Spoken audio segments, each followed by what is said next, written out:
Hello, everyone. This evening, I'm going to share a personal story of my life. In 2016, I lost my grandmother, which was a really sad event for me. My grandmother raised me, and she was more like my mom than my grandmother. And I had a really tough time, grieving her loss. But I felt like I had to be strong for everyone else. And so I kept pushing and pushing myself and, um, taking care of her business. And I was working, and sometimes I was working 6 days a week, have a day off, work 6 more days a week. I was just taking on stress and stress and stress. And I started suffering from panic attacks. And especially when I would drive, I would have panic attacks and I would have to pull over on the side of the road. But instead of going to the doctor and getting the help that I needed, I ignored the panic attacks. And that just onset and triggered more illness inside of my body. So as time went forward, um, I was getting ready to go out of town for one of my best friend's baby showers. And the day before, I developed a headache. And I don't really get, many headaches, but I thought maybe it could possibly be a migraine. And the headache was all across my forehead. I had never had a headache like this. So, and it was really weird because it like changed my whole demeanor. So, my coworkers noticed and they said, well, Ashley, if you don't feel good, you should go home. I said, no, I'll be okay. I'll make it until the end of the day. That's what I did. At the end of the day, I went home and took some medicine for headaches and I laid down and I said, surely when I get up, um, I'll feel better. So the next morning I got up and the headache was still there, but it was worse than it was before. But I still decided to ignore it. I got on the road and I drove 2.5 hours to my friend's baby shower.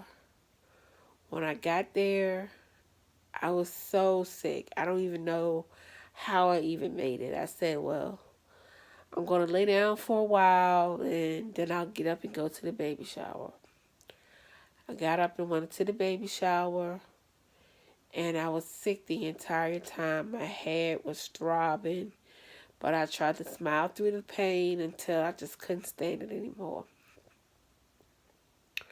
I left the baby shower early, came back to the house, my friend's house, and laid down. And she came and she bought me some more medicine. By the next morning, I was extremely ill. I told my friend, I need to go to the doctor. So she took me to an urgent care center, and the doctor diagnosed me with a sinus infection. So he gave me some medicine, and I went to have my prescription filled, and I started taking the medicine, and I took the medicine. The next day, I didn't feel any better, but I had to get back on the road to come back home. So it took me about 4 hours to get home because I had to keep stopping because I felt so bad. I went back to work and I worked on and off for about 2 weeks. Some days I wouldn't feel good. Some days I would feel okay, but I was getting weaker and weaker, and I went to another doctor, and the doctor still said it was a sinus infection. But he said that the previous doctor gave me the wrong medicine. So he gave me another prescription. And I took that prescription. And that didn't work. I went on a couple more days. I went to another doctor. Still, I wasn't getting any better until one day I woke up. I didn't know what day it was. I didn't know what time it was.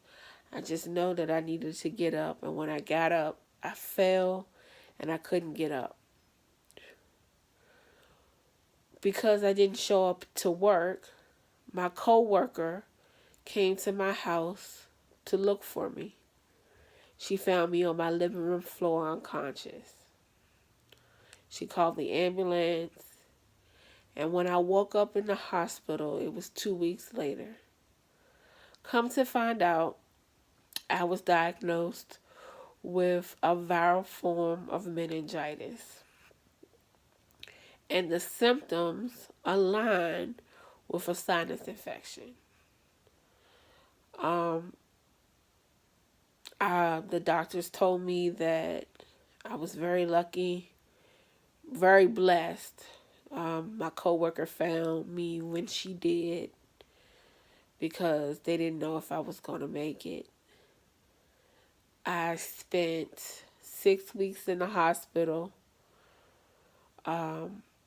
altogether. Well, 3 weeks in the hospital, 4 weeks in rehab. I had to learn how to walk again and get my strength back. I was out of work for 5 months.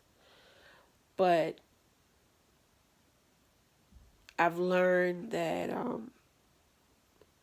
you have to pay attention to the signs that your body is telling you that something is wrong, and that you can't let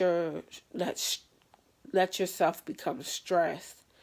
You know, you have to cherish each day, take every day one day at a time. Don't worry about tomorrow because it's not promised. Thank you.